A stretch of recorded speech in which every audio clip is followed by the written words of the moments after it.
Vintage Challenge, Person 19, Charles Drew. Charles Drew invented a way to process and store blood plasma in blood banks. He's considered to be the father of blood banks. For his dissertation at Columbia University, he discovered a way to dry blood plasma and for it to be reconstructed later on. He had his own mobile blood collecting unit, which later became the model for the Red Cross. And during World War II, he oversaw the collection of blood plasma and the distribution for the United States and Great Britain. But he resigned because he became frustrated with the request to keep Black blood plasma separated from whites.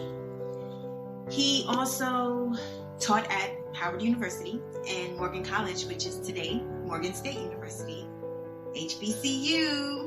Black and Vintage Challenge, Person 20, Eglin.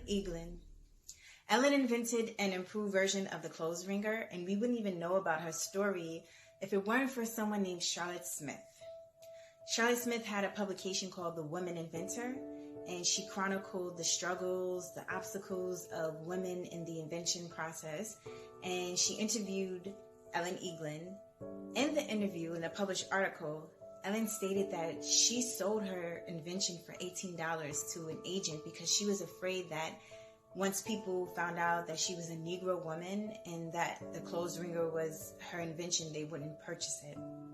No one knows who purchased the rights to Eglin's invention, but there is supposition that maybe it was the American Ringer Company, and her invention became pretty standard in households.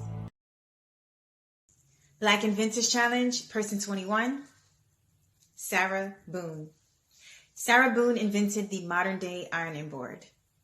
In her patent, she stated that the purpose of her invention was to produce a cheap, simple, convenient, and highly effective device, particularly adapted to be used in ironing the sleeves and bodies of ladies' garments.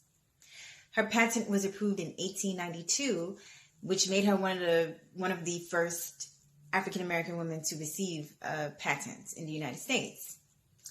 So before her invention, people would use 2 chairs and a plank to iron clothes. And she was a dressmaker and encountered numerous issues when it came to certain parts of the garment.